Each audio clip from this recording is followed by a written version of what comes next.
साफ फैसल ने कुल 200 लोग और 6 नामजद लोगों के खिलाफ जो है, क्योंकि उसी क्षेत्र के रहने वाले हैं तो जानते भी हैं, 6 नामजद लोग और 200 अन्य लोगों के खिलाफ मुकदमा जो है उन्होंने लिखवाया है। दीपक राठी नाम के हमारे सब इंस्पेक्टर हैं, जो भी कल घायल भी हुए थे, उनके द्वारा, जो यहाँ के एकता चौकी प्रभारी भी हैं, 800 लोगों के खिलाफ मुकदमा लिखवाया है उन्हें। जियाउर रहमान बर्क और सोहेल इकबाल नामक ये 2 नामजद अभियुक्त हैं, जिनको उन्होंने अभियुक्त बनाया है। उनके द्वारा बताया गया है कि भीड़ को इन लोगों ने भड़का के बलवे का रूप दिया। यह उल्लेखनीय है कि जियाउर रहमान बर्क को 168 बीएनएसएस का नोटिस जनपद संभल की थाना कोतवाली पुलिस द्वारा भी पूर्व में दिया गया था। उनके द्वारा पूर्व में भी भड़काऊ भाषण दिए गए थे। उस भड़काऊ भाषण के दौरान उनको बताया गया था कि आप इस तरीके के भाषण ना दें, इनसे बाज आएं, लेकिन उन्होंने उसके बाद भी भीड़ को उकसाने के लिए और जामा मस्जिद की हिफाजत, कोट एंड अनकोट, इस स्टेटमेंट के साथ में लोगों को मोबिलाइज करने का प्रयास किया। उसी मोबिलाइजेशन का कारण था कि जो कल जो आपने भीड़ देखी, एकाएक 8:45 पे लोग इकट्ठे हुए और उन लोगों ने इस तरीके की घटना को अंजाम दिया, जिसमें 15 पुलिसकर्मी जो है वो घायल हुए थे और 4 अधिकारी जो है उसमें घायल हुए थे। हमारे एसडीएम रमेश बाबू, उनके जो है पत्थरबाजी की वजह से उनको पांव में फ्रैक्चर आया था। उन्होंने 800 बलवाइयों के ऊपर जो है मुकदमा लिखवाया है। सीओ संभल, उनके द्वारा उनके पांव में गोली भी लगी थी। उनको डीएम महोदय द्वारा एक कमेटी, जिसमें एसडीएम संभल, ईओ संभल, सीओ संभल, इन तीनों लोगों की कमेटी बनाई गई थी। उस कमेटी में बताया गया था कि सर्वे कंडक्ट कराने का, पीसफुल सर्वे कंडक्ट कराने की जिम्मेवारी इनकी है।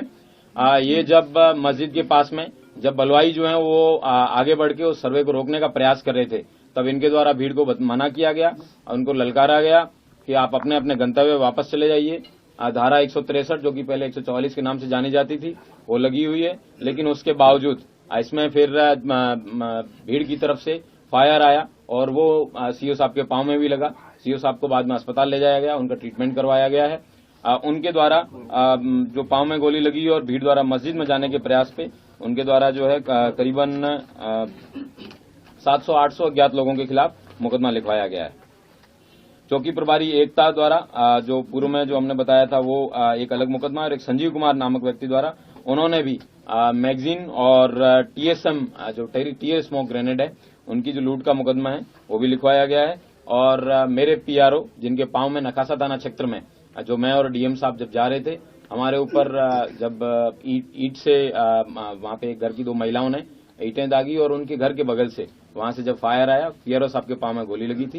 पीआरओ साहब का भी ट्रीटमेंट करवाया गया है। उनके द्वारा 150 लोगों के खिलाफ थाना नखासा में मुकदमा पंजीकृत कराया गया है। वर्तमान में 22 लोग थाना कोतवाली से और थाना नखासा से 3 लोग हैं, वो जेल जा रहे हैं। कुल 25 लोग अभियुक्तों को अभी तक गिरफ्तार किया गया है।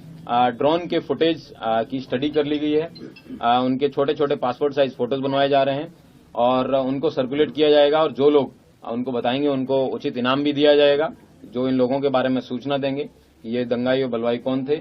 और सारे सीसीटीवी फुटेज हैं उनको भी कलेक्ट कर लिया गया है, और मैं उम्मीद करता हूं कि इस धरपकड़ में जल्दी जो भी नामजद अभियुक्त हैं और जो भी अन्य अभियुक्त हैं उन सब लोगों को गिरफ्तार किया जाएगा और उनके खिलाफ जो विधिक कार्रवाई है वो सुनिश्चित की जाएगी। जनपद संभल में कल दोपहर के बाद से एकदम अच्छे से शांतिपूर्वक तरीके से लोग अपना जीवन यापन कर रहे हैं। आज सोमवार को दुकानें भी बंद ही है वैसे संभल में, लेकिन फिर भी उसके बावजूद लोगों ने अपनी दुकानें खोली है और इंटरनेट बैन है। वो इंटरनेट बैन जो है वो कल भी कंटिन्यू रहने के लिए मैंने डीएम महोदय से रिक्वेस्ट किया है। मैं उम्मीद करता हूं कि शांति व्यवस्था है वो इसी तरह कायम रहेगी। जियाउर रहमान सांसद ही है ना या कोई और? जियाउर रहमान पुत्र ममलूक रहमान, ये यहाँ के निवासी हैं, थाना नखासा क्षेत्र के रहने वाले हैं। सर, पीएम रिपोर्ट में क्या पुष्टि हुई है? हथियार भी मिला है उन लोगों से, मृतकों से?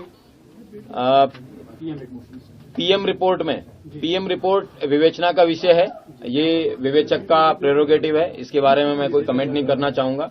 ये विवेचना पे समय आने पे आपको बता दिया जाएगा। जियाउर रहमान जिस वक्त कल हिंसा हुई सर, जियाउर रहमान कल बेंगलोर में थे, तो उनका नाम किस तरह से आया सर? कल जब फोरेंसिक टीम द्वारा मौके पे कल देर रात्रि जब सब लोग चले गए थे, इस तरीके के वेपन उनके वहां से घटनास्थल पे, जहां पे कई सारे चप्पल जूते पड़े थे, उनके बीच में ये भी बरामद हुआ है। इस तरह देख सकते हैं कि आप भीड़ के जो बलवाई थे, पत्थरबाज थे, उनका क्या मकसद था, उनका क्या उद्देश्य था। पुलिस वालों के पांव में गोली लगी है और इस तरीके की ये जो है जो उनका जो उद्देश्य था, लेकिन हमारी पुलिस ने और प्रशासन ने साथ में कंधे से कंधा मिला के एक बहुत अच्छे सूझबूझ से इस जो पत्थरबाजों की मंशा थी उसको कंप्लीट नहीं होने दिया। उनकी इच्छानुसार उन्होंने सर्वे को रोकने का भरपूर प्रयास किया। सर्वे शांतिपूर्ण कंप्लीट हुआ, जो कि माननीय न्यायालय के आदेश के अनुसार हो रहा था, और मैं उम्मीद करता हूं कि आगे भी है शांति व्यवस्था कायम रहेगी और सभी पत्थरबाजों को आइडेंटिफाई किया जाएगा और जितने भी लोगों के खिलाफ मुकदमा लिखा गया है उन सब लोगों को गिरफ्तार करके जेल भेजा जाएगा।